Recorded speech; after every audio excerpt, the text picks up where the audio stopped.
Hi, this is David Sable coming to you again for New York Festivals, Creativity from the Other Side, where we talk with the greatest creative minds in our industry and elsewhere who share with us what inspires their creativity. And today we're coming to you from Silverstein Studios in Lower Manhattan, the center of New York's creative renaissance. And you can see behind me the beautiful Oculus and just the streets of the World Trade Center and just some of the amazing sights that we have down here. And one of the beautiful things is that the streets are starting to fill up again with people.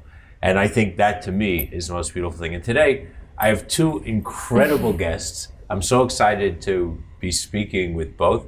From SS+K, an agency that we're going to talk about, an agency I respect tremendously, does incredibly great work. Stevie Archer, who is the Executive Creative Director, and Kevin Skobac, who is the Managing Partner and Head of Strategy. I think I got that right. Managing Director. Managing Director. I'll take the promotion. Doesn't matter. I'm happy to call you whatever you want. I'm very easy about it. So let's just get acquainted and talk. Awesome. So first of all, thank you so much. One of the benefits, maybe or maybe not, we'll see what happens next week, is that when you come on, you become FOD, friend of David. And so we're very, very excited to have you here and so much to talk about. We're excited to be here. Yeah. Stevie, I'm going to start with you. Perfect. So the obvious first question is, how did you get named after Stevie Nicks? We know you were. It's all over, but no place have I read why. Why? So my father was a pretty big music fan and a Stevie Nicks fan in particular. He had been squelched in his previous attempts to give my older brother an unusual name. He ended up being named David, which is a classic, a popular classic. And so when I came along, he finally convinced my mother that this is our chance to get a little creative and, really go outside the box. He really loved that Stevie Nicks had sort of a male sounding name and was sort of this like badass rock chick, So Still. And so that's where the name came from. My legal name is actually Stephanie, which my mother insisted on in case I became a lawyer or something later in life. I needed a professional name. No, the Stevie is way better. The other thing is, it got me thinking that I could have named my daughter Tanya Jim Morrison. Yes. But I'm not sure Jim Morrison Sable is quite as good as Stevie Archer. Yeah. Although I did take her to Jim Morrison's grave, because I thought that was really important. When she was 16, we went to Paris together. And as we walked out, she said, Dad, it's so cool that you know who Jim Morrison was. And there you have it. So let's just follow up with just a couple questions. You started as a copywriter. Yes. You actually started by writing a book on your parents' typewriter when you were 6 years old. You couldn't sell it, so instead you went into advertising. Story of all our lives. Yes. Yeah, so when I was growing up as a kid, I always loved to writing and reading. That was how I communicated the best and most easily. But everyone in my family came from a medical field. I didn't really know that copywriting was a job or what to do with the ability to write as a career. I sort of looked at it as, this is what artists do when they want to struggle and not, feed themselves for the rest of their lives. Kind of go become a novelist or something. And it wasn't until later in life that I figured out what a copywriter was and went, oh, this is perfect. This is the mix of being able to write to communicate, but also have like a job where I can be successful and ambitious and, use my ideas to solve problems in a way that I didn't think existed. And that's what immediately, as soon as I knew that was a possibility, it clicked, and that became my path ever since. So one last question.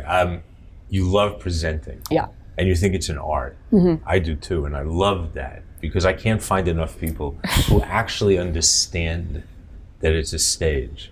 And that it sort of feeds our need to be public. It feeds the fact that we didn't become actors and actresses or whatever back in the day. So just talk a little bit about that. Well, it's interesting. You say it's an art, and I totally, absolutely agree in that it's a stage. But I see it much more too as it's such a critical part of our job, and we're doing it all the time. Like everything that we do is a presentation to someone, even if it's just our partner in the room or a person internally or a client. Every step of the way, you are doing the job of getting an idea from one set of people in one room to the next one, to the next one, until it eventually goes out into the world. And everything about that has to be thought through and considered. And I'm still learning how to do it in the best possible ways too, and how to help people really understand what you're saying. And so I see it often as a conversation, or even as, I think of myself as a host or a tour guide. We're like, how do I help someone follow along the journey that I've been on to get to this place that I also want them to arrive at with me? So I think about, how do I take them through the story of how we get there and remove all of the reasons why they might lose interest, or find a reason not to like something, and but also be able to listen and hear them, and nod along and play back to them what I think their concerns might be, or their input. So it really is, takes a lot of effort to be able to do that in a way that is compelling, and it is the number one reason successful creatives are successful. They're always great presenters, almost all the time. I agree, and we're going to hold that because we're going to talk about it. Perfect. In terms of a piece of business that we're going to talk about. Oh, amazing. So Kevin. Yeah, that was one of the first things I actually learned about Stevie. One of the first times I met you, you were presenting work, and she did something which I had never actually seen a creative do, which is she had stuck blank black slides in her presentation so that she could literally stop the work and refocus the client on her and what she was about to say to kind of nail the presentation. And I'd never seen someone recede the work in favor of landing the message that was going to sell it in a meeting in 15 years. So you really nailed that. So I so agree. I can remember, and not even my own presentations or other people's presentations, and one of the beauties of having been in different types of businesses in our industry is that often I got to present with agencies that weren't part of WPP or weren't part of Y&R or weren't whatever, because we would share a joint client. And I remember one presentation, it was David Lubar's, it was an incredible presentation. We shared a piece of business, and he literally just had 5 pieces of paper. Each one had one word written on it. And by the time he finished, the client was like, yeah. And I was like, sign me up! So I think I'm totally with you. It is an art, and I think it's important. But we're going to talk about it very specifically. So Kevin, from pizza to presidents. Yeah. Talk about that. I'm just opening pizza. It up. Go for it. Sure. I think what you're referring to is the Mr. Pizza campaign, which was one of the first things we worked on. I worked on at SS+K. Was a really atypical client. It was a company called Mr. Pizza. It was a Korean pizza chain. It's actually, I think, the largest pizza chain in many countries, and they were interested in breaking into the U.S. market, and they needed a really unorthodox way of doing it because they had, you can imagine pizza from Korea didn't have a lot of kind of credibility or standing in the U.S. And it fit with our kind of sensibility, which is to think really unorthodoxly around a problem. And we did just that. We had a creative director and a creative team there who had this idea that we could actually create a mockumentary, very history style, dig into the world and figure out if the origins of pizza, the way we thought about pizza, was the same as it really was. And so they came up with this idea that, basically that Italy had stolen pizza, that scallion pancakes were the origin of pizza, and that actually way back when boats had stopped in Italy and they had shown this off, and that had been the inspiration for pizza. And so we did an unbranded film and we put it out into the world. We put no client on it, and we just started seeding it on the internet in places where conversation was starting, and it became a huge hit, and it set the groundwork for Mr. Pizza then to open stores in LA. So it was a really cool example of kind of how. Okay, so mockumentary pizza to presidents. What were the presidents? So we, our agency was formed by 3 political strategists. They were born out of DC area. Hold that, because I want to talk about SS+K separately. I'm just curious about your journey from doing pizza. Follow the thinking that goes from selling pizza to having to to break like the brick smoke is going, because now you're selling presidents. Yeah, so I guess we don't really think about what we're working on. We think about how we think about problems. We think about all problems in similar ways, where we look at kind of the heart of what the challenge is and how we can apply political thinking to solving it. And that model is something that we've always aspired to do, whether it is for brand work, issue advocacy, corporate clients, nonprofits, or presidential campaigns. And so we really kind of approach all work similarly, and we use our style of thinking and our combining of our thinking with our creativity to solve the problem. Good. So we'll come back to that in a minute, just about SS+K. AR for Parkinson's. AR for Parkinson's, yes. Give us a brief description, because it's interesting to me. So we had a relationship with Mark Morris Dance Company, which is a well-renowned dance company based out of Brooklyn. And they do a nonprofit program called Dance for PD, which is actually really interesting because it helps people living with Parkinson's disease kind of gain control over their faculties by thinking about music and rhythm. However, it requires certain triggers to do that well. You need to see people mimic behavior, hear music, and all those things mean it works really well in kind of a controlled setting, but not so well out in the world. So we were doing some work with emerging technology, and we had been paying attention to Google Glass, which is kind of an infamous product because it came onto the market. It didn't do so well, but it had some unique attributes. What it was is AR glasses, and it used bone inductive audio, which actually translated music to through your skull without anyone hearing it. So we were able to look at that and say, okay, we could actually bring the music from class into people's heads without anyone knowing. And we could project dancers in front of their eyes without people seeing. So we were actually able to work with Mark Morris Dance Company to figure out how to recreate the experience of being in a dance class and help people with Parkinson's bring those lessons out into the world and regain faculty over their movement in ways that they couldn't do or maybe couldn't do like out in the real world. Cool. And where does it stand today? So when we last worked with them, we basically outfitted them with a library of Google Glass headsets, which Google donated, which was nice because the program itself is... Because they couldn't give them away. Because they couldn't give them away. Has evolved. So as far as I understand that, there's a kind of a lending library in the Brooklyn studio, awesome. But it's been a number of years. That's great. Last question. You have too many devices, you have too many apps. What are you doing about it?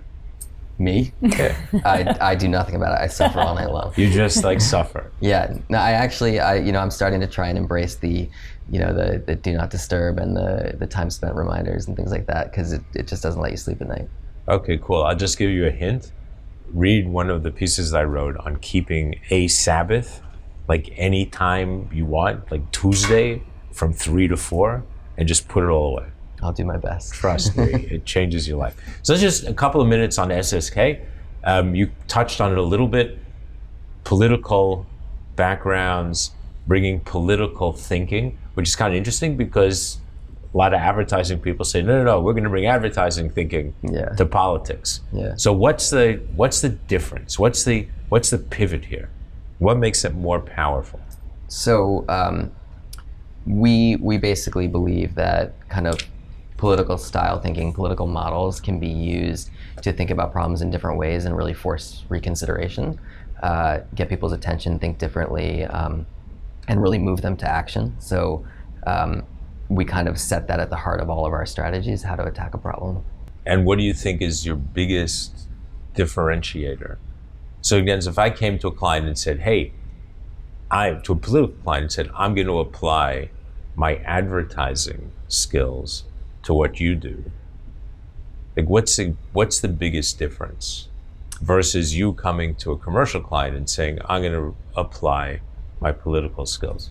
I think the way we look at the world and the way we pay attention to kind of how people think and how we can kind of change their perspective is kind of different. The way we structure problems. So, an example is oftentimes a client will come to us and think like we're at the top of the market, we have to behave a certain way. And we'll like then say, in any situation, you're either a challenger or an incumbent. And oftentimes that means attacking a problem differently, behaving differently, communicating differently. And sometimes you've been around for a while, but you're going to lose your seat if you don't regain that kind of challenger mentality, that challenger approach. And so we help them reposition and think through their messaging in a way that they may not have seen before. Interesting. All right, so now let's take everything we've talked about, the political thinking, the presentation skills, all of this stuff, and apply it to Iceland, right? It's one of the winningest pieces of work of the last couple of years for sure. I think it's brilliant. It's one of my favorite things. That's one of the reasons I was so excited to talk to you guys. And I don't always go that deep on work, but there's a couple of years worth here, and there's an evolution of it, which makes it interesting. And there's a backstory, there's a front side. Like, there's so much around this that I just really think that our watchers, listeners, are going to be really interested in learning and understanding. So let's dial back. June of 2020. The world is in lockdown. The last thing anybody's thinking about is like going to Miami or Tahiti or, Italy or wherever. And Iceland decides that they're going to do a pitch for their tourism. What happens? Well, and actually the story started in about April. It started even almost immediately. Well, you won it in June, to be fair. Yeah. We started the work, they started thinking about the impact of COVID and the collapse of global travel at the moment, almost immediately when it happened. And they put a request for proposals. As you can imagine, lots of people wanted to throw their hat in the ring. And essentially what drove them to make the decision to say, we need to do something, while everyone was thinking that, but do something, out in the world in a very vocal way, was because, one, as a country, they had done an excellent job they were starting to do an excellent job of, managing COVID within their borders, but also... the 10 people who live there was pretty easy. Yes, and as a tiny country, 300,000 people, and they had gone through a journey of establishing tourism as an industry for themselves. Right. They knew that while the rest of the world was quiet, while New York and Paris and Australia and all of these countries who had long been dominating the tourism space with lots and lots of millions of dollars being spent, they said, this is our moment. Everyone else is being quiet, and we often don't have a time where we get to be front and center. We have to be first on the list. When COVID ends and the world opens back up again, we want to be the first place people go. I'll just quickly get to the end of this story, and just anecdotally, I know more people who have been to Iceland in the past year and a half than have been just about any place else. Yeah. Literally, every friend of ours has gone. They all talk about it. They think it's the greatest adventure they've ever had. Yep. Not one person came back and said they had a bad time. Yep. We love to hear it. Yeah, it's pretty cool. So I just say that, guys, because this is like a real story and it's important. Yeah. So you pitch. Yeah. Tell us about the pitch. The pitch was really interesting. So we had about 12 days, 14 days from when we got the assignment till when we had the presentation. And what was fascinating about the presentation is I find that when you can have a conversation with clients, that's the best version of presentation I have. In this particular format, to keep it fair, it's tourism account, they're often government run, they have to be very buttoned up in that sense. We were not allowed, the clients were not allowed to converse back and forth with us, and there were no questions at the end. It was, for me and the team in the United States, was 4 a.m. when we were doing this presentation. So this was all on Zoom. This was all on Zoom. Nobody was in front of them. Nobody was in front of them. None of the agencies. None of the agencies. We had people from SS+K in New York. We had people from MNC Saatchi Talk representing our PR team from London. We had partners in Iceland who were account and production people. And then we had our client. And so we were all global, all on Zoom. We got, I think, a very strict time limit. We had to do the entire presentation, one of the first we'd done fully over Zoom, and then it ended. And there were no questions, there was just a polite thank you. And we got a call, a couple, I think it was like 2 weeks later. And it was the call you hope to receive for your entire life as a creative. They said, we want you to go start making that idea that you presented. just go start doing it. And we went, oh my God. But it was quite a whirlwind. That holy shit, we actually have to do it. It was always like, oh my God, what are we telling? But it was a fascinating presentation because we had so little feedback in the room because of how it was structured. You just sort of put everything together, you try to tell the story in the best way that you can, and you guide through how you're gonna do it. And so far, so good. All right, so I want to unpack this for clients and agencies because we have both who watch and listen. So one of the comments that came back from SSK was, why was this so interesting? Because they actually wanted a partner. Yeah. Right? This wasn't just an RFP and you were going to be one of 10 people who were going to be coming in and they take a little bit from here. Because we see this all the time, right, in our industry these days. We see more and more clients not interested really in AORing, whatever that means. It's old language, but partnering is something that I've always believed in.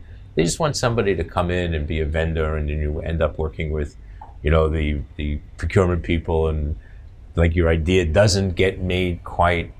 And I think that the fact that your side commented on that was really, really interesting to me. So talk a little bit about that, because I think it's important for clients to hear why, from the client perspective to the agency, this was such an interesting. Well, I think two things inform that. One, from the very first assignment, it was never set up to be a one and done.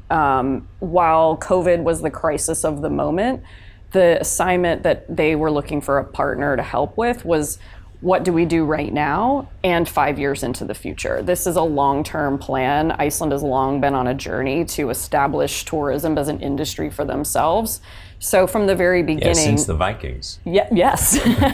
So from the very beginning of how they set up the assignment and how we looked at it, it was about solving for what was going on in the moment, but giving them a long-term plan for how to achieve their brand goals and for tourism and for their country well past that.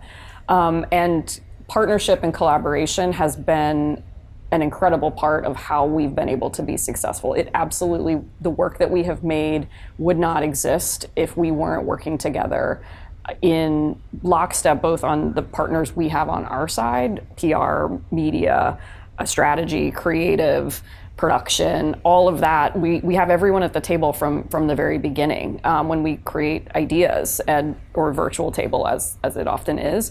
And then we're extremely collaborative with the client throughout the process too. They're some of the most creative clients. They come from a culture of creativity. Right. And we invite them early in to give us input on how ideas are forming and taking shape. And almost every time when we're working on creating one of our campaign efforts for them, they make it better. They help us put it in a more Icelandic perspective. They write some really funny jokes. They're hilarious. And they push the work at every stage. And so we work really closely together, hand in hand, in order to make all of the work possible. Okay, so partnership. Now let's go to another piece. Yeah. From the beginning, you've been talking about the idea. Yeah. Now, we all know there are a lot of agencies out there that come in and they talk about digital first. They talk about mobile first. They talk about wearable first. They talk about faster, cheaper. And by the time you get to the idea, it's like sort of has nothing to do with anything. I just find it fascinating, fresh. And when you look at the work is all core to the problem, and we'll talk about the problem, and sells the product, not some digital immersive experience, which we'll get to at the end, because I think that's the latest stuff is amazing. It's all about the idea that's related to who they are. Yeah. So, especially in— Am I right? That's exactly right. And especially in tourism, when the product is a culture, it is a country, it is an experience, and it's relative to the rest of the world. What we had to look at in the moment when we were given the assignment is, what is Iceland going to be to the rest of the world? What is it that people, humans, need in this moment from this country that they uniquely can provide? Who are they, and how do we communicate that to everyone? And one of the things that we ultimately aligned on is Iceland, because of their incredibly diverse experiences, their progressive values as a country and what they stand for, their insane hospitality. They are uniquely positioned to be the antidote to what the rest of the world is throwing our way at any given time. We Kevin and strategist Elena, who worked on it, kind of deemed this, what we needed in this moment was personal sustainability. We needed a place that was going to not just give us an escape, but help us feel better as humans, help us have a place where we could get everything that we needed beyond just like a cocktail on a beach, that kind of escape, but fulfill that emotional So Kevin, respite. how'd you get to that place? Yeah, so Iceland, actually, one of the kind of questions they had in their pitch, and part of that 5, 10 longer term plan, was how to kind of help them develop a long-standing reputation for being like a leader in sustainability. And we looked at that through the lens of the cultural moment and everything we were learning about the audience as we dug in, and said, sustainability itself, kind of healing the world, is almost limiting in what people are currently feeling and dealing with in the pressure, the acute pressure of COVID. We said we could actually redefine the idea of sustainability in a way that perfectly situates Iceland, which is to say, at a very personal level, it is both mental and physical. You have to believe that the world is going to continue, and that is sustainability as we've long thought about it and what Iceland had championed for years, but also that you have a place in it and that you feel comfortable in it and confident in it, see your future in it. And that was really the shift that we gave them, to say you can connect right now to the long-term future of who you are as a country, and it's one we can deliver on over and over again. Okay, so now world is locked down still, and you're coming out with your first piece of work, Let It Out. And so coming off the antidote, so Yeah. I love how that flows. So just talk a little bit about that, because it flows from the notion of the antidote, and I'll just get to the end and then you can bring it back. So it becomes the number one, not just forget about the impressions and the billions, like that's all great shit, but it becomes the number one destination, but they're outspent 8-1 on average by every other major tourist destination. So they become number one and they're outspent 8-1. So just tell us about that piece of work.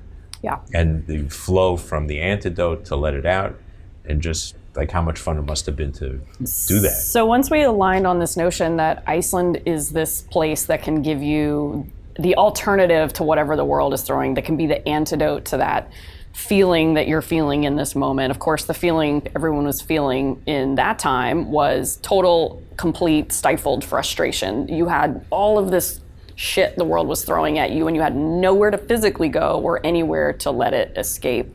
Our working line for the entire campaign is, looks like you need Iceland, because people did. And the team that came up with the Let It Out idea presented it as part of the work for concepting for the pitch, and they said, we think we should let people just scream their guts out into this vast, beautiful open spaces. If you haven't seen the work, go find it. It is. I remember seeing it when it launched. It's great. Yes, and so we set up for the pitch. Actually, we built a mini prototype. It wasn't working. We didn't have real speakers. We built a little working website where you could scream into it and watch it, be superimposed over Iceland's landscapes. And it was just that immediate moment of this country is hearing us literally, and they're giving us a way to let all of our frustrations out.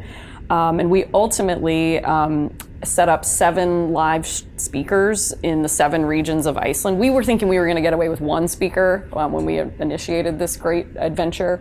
But of course, we have to showcase all of the country as part of everything that we do. And so 7 speakers in the rugged landscape of Iceland, dealing with weather and sheep who like to come lick the cameras and all of these types of fun things. And figured out how to set that up fully remotely. Thank God for the production teams in Iceland who can figure out how to do those things. And when we released it, part of the strategy was, as you mentioned, Iceland is outspent 8-1. Every idea needed to be able to cross over lots of different channels and platforms, from a PR perspective, from a social perspective, from a conversation perspective. And so had we simply gone out and talked about travel or done the types of campaigns that other travel organizations were doing at the time that Boring. said, we'll be there when you're ready. We're waiting for you when you're ready. If we had simply done that, we would have ended up in the same exact place. And instead, we were getting covered by Good Morning America and MSNBC and every news outlet in the world that was looking for something else to talk about besides just the fact that we were all, waiting. Right, but more importantly, look, we can all get that coverage, right? Yeah. And we've seen it, and then nothing happens. But you connected with people. Like, you got people to actually think, wow, this is a good place, and I'm going. And again, I'm just going to come back to it, because it wasn't about digital first, and it wasn't about the great technology that allowed you to translate my screaming through those speakers that you had set up in the 7 regions. It was just a great idea. Yeah. And it was fun, and it sold, to your point, 7 regions, 7 speakers. Yeah. Well, and people, the first thing people said is, oh my God, this place gets me. And the second thing they did that was extremely fascinating was this was a Trojan horse for showing off the eye candy that is Iceland. People were sitting on those live streams, not screaming, just watching Iceland unfold in front of their eyes, because they were like, I just needed something better to look at than the terrible garbage that's coming at me from everywhere else. And so those were the 2 things that happened, and they went, oh. And everybody pretending they're drinking Mai Tais with, some fake vinegar. Yeah. All right, so now let's move forward. So lockdown's over. We've been wearing sweatpants for a year and a half. And as I was reading this, I'm thinking, like, the one trick you missed is we should have gotten a great retailer involved. We're going to talk about this later. And you come up with this whole idea about turning your sweatpants into hiking boots. That, again, coming back to I'm just trying to link all these things you're talking about, but the creativity of the people, the small industry that exists in Iceland, the ability to do micro projects and get them done like really cool. And again, but totally and completely linking me as the viewer, not to some esoteric digital immersive idea, but to the country, its people, and to like, get over here. So what was the question? I don't know, just talk about it. I lost the question because it's so rare. It's so rare that I become so totally engaged with a piece of work. And part of it, again, is just because I watched it long before I knew you or thought we were ever going to do this. So I've just been following it, and I think it's cool. So my question is just talk about it. So how did you come to that? Again, it still follows the antidote. So now it's the antidote for the crappy sweatpants that I still have left. But it just keeps tying these pieces together. And talk about how that work did, what it said. Yeah, I mean, we will, as part of this, being able to be the antidote to fill the need for what people need at any given moment is sort of staying really tapped into like how humans all over the world are feeling. And that moment was sort of the first time people were really able to even dream of going to somewhere real. Vaccines have started to roll out. Iceland in and of itself, one of the things that's very specific about traveling there is it isn't just a walk on the beach. You have to have the proper equipment and wardrobe in order to hike the side of a volcano, which was erupting at the time. And so hiking boots in particular were something that was very much linked to, if you're taking a trip to Iceland, this is a thing you're gonna need. And we sort of just contrasted that notion of adventure and getting out there and doing amazing, incredible things like, kayaking through fjords and lagoons and all of this really, really adventurous, rugged stuff with the reality of what we were dealing with, which was full sweatpants, hadn't left our apartments in months, barely putting shoes on. Our feet are swelling because we have literally not worn shoes for so long. So how do you, get those humans to be the awesome, adventurous humans? And so we said, well, let's help them take their, clearly unsuited for any kind of adventure pants and turn them into something that is made to, get back out into the world. And what better place to do it than a country who has textile artists and folks on every corner who just make and create and can do these things. And that's how the sweatpant boots were born, taking people's real pandemic sweatpants, the symbol of sloth and, sluggishness and making them into the most rugged, ready for anything footwear that you could have. And it took some doing to figure that out, and how to turn sweatpants into boots. But it again was just tapping into those things that people were holding in their heads and the behaviors that they had and understood. But it's also important to read like how it happened, because it's just fun. I mean, this is a fun story. In fact, I'm going to give you a pair of sweatpants after this. I'll give you my shoe size. You'll take care of me. Yeah, I think when you came up with the idea, I think you had described this kind of sense of paralysis we were all living in. Even now that the doors had opened, people could travel. It's really hard to kind of break free from what you've kind of known for so long. And so we created this way of giving them catharsis, being able to say, like, there is a symbolic gesture I'm going to make to say I'm moving forward. And whether you did that, you got to be one of the lucky few to actually go do it, or you just kind of watched it and experienced it through those lenses. But again, coming back to the first spot, the first idea, it's a cool, like, little point, but it's always in the context of the country. So I can see others, and without mentioning any other agencies, but I can see a lot of other agencies who would have made that the core, and who would have crowed about the technology that went into it and how cool it was, and then they would have linked the shoe to your phone and the thing. And it was like, no, it's just like, hey, the sweatpants, the symbol of sloth, and just sitting around for 2 years, has now been turned into this piece of adventure for you, this tool for you to go out and have adventure. I mean, it's insane, and always with the background of where you're going to be. One of the interesting things, as you're talking about it, as we've developed each of these campaigns, there are times where we hit that instinct of like, let's add this and let's put this in and let's make it an AR this and a UGC that and add all those bells and whistles. And I have to give a lot of credit to Visit Iceland too, and our client. We always default back to simplicity is best, simple is better. Let the idea be the idea. Find the sentence that describes this to people, sharpen it up. That's what we want people to take away. By the way, that was just a master class. So you would have had to pay a lot of money for that. That was a master class. So just rewind a little bit and listen again. Well, and one of the interesting things, and this is a hard lesson to learn, and part of our strategy with Iceland is it's about helping people understand what this country is all about and why they should go first and foremost. And what a lot of marketers and advertisers have fallen into the trap of in a lot of cases when they're trying to get earned media or they're trying to get extra attention is they think what it's about is getting someone to click on a post, click through on a website, share, take their UGC and share it back out. They think it's about the participation. And it is extremely difficult to get human beings to click on websites, to share UGC posts, to do all those things that used to define what social media was about, in 2010, 2011, 2012, where people were doing that. Our number one job is to get people to talk about it, to cover it, to take interest in it, number one. The participation and that extra stuff, all those extra bells and whistles, what those are designed to do, that is always, always secondary to first and foremost connecting with people and helping them understand the idea first.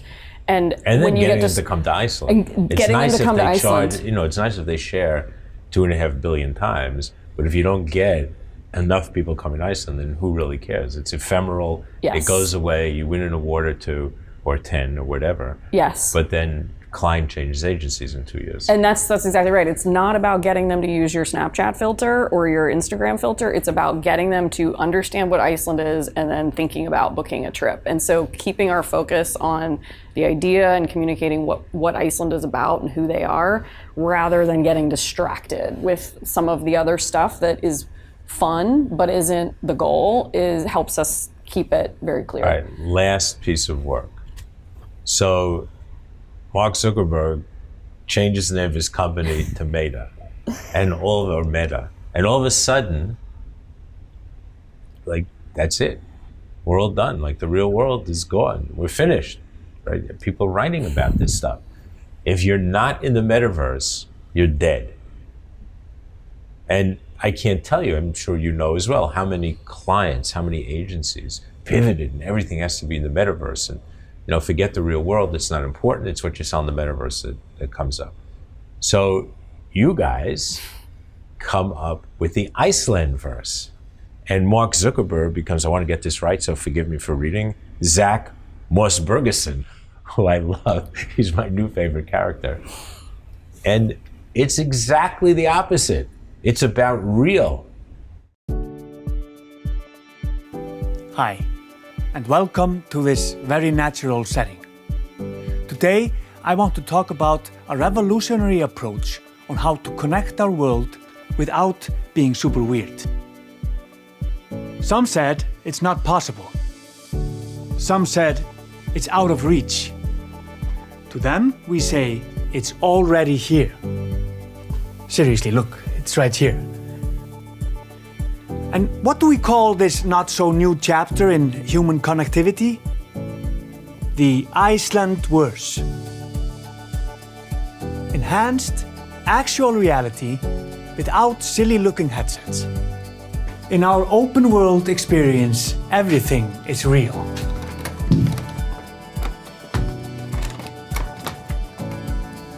And has been for millions of years. It's completely immersive, with water that's wet.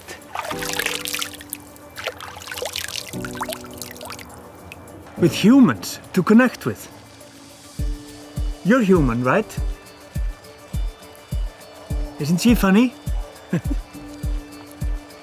In the Iceland verse, there's real moss you can look at, but please don't touch. It's very delicate. Skies you can see with your eyeballs. Volcanic rocks you can caress. Really big geysers you can observe from a safe distance. Birds you can watch. They're really cute, but a bit stupid. Waterfalls you can stand near, like this one, that one, this one, that one, and even this one. Horses you can ride, with hair you can touch. The Iceland verse is a world with possibilities so endless, they'll be here forever. So join us today, or tomorrow, or whenever. We are really easygoing. Now, please enjoy our logo.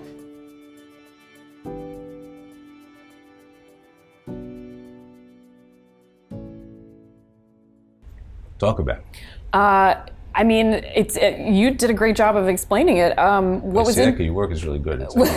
What was interesting about that moment is that while companies and pundits and tech reporters were all getting concerned about the technology and what this was going to mean, what real human beings were doing, what most of the internet was actually saying was, we just spent 2 years inside Zoom squares, fully virtual. This isn't something we're ready for. And they were sort of like totally averse to this idea of this metaverse, this virtual world. People all over, social media were dissecting it and discussing it and rejecting it. And Iceland as a country, of course, they are pretty tech savvy themselves. They do a lot with our tech friends. So they're not anti-technology, but they are very much about real experiences and nature and getting back out into the world. So for them, it felt like, hey, if we're the country that gives people what they need, and the people are saying, I crave reality and I'm craving something I can touch and see and feel and do, and we're all about that too, it was sort of a no-brainer to then say, hey, not only are we all about that, but our country looks a heck of a lot like the virtual scenery that's showing up in the Meta video announcing this new virtual place, to the point where it could almost be this place.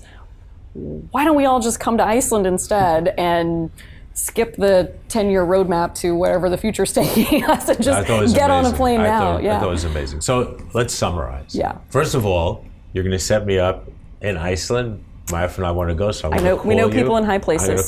You better, because I'm calling you. You're going to set me up. It's been on our bucket list, and now we're really going to go.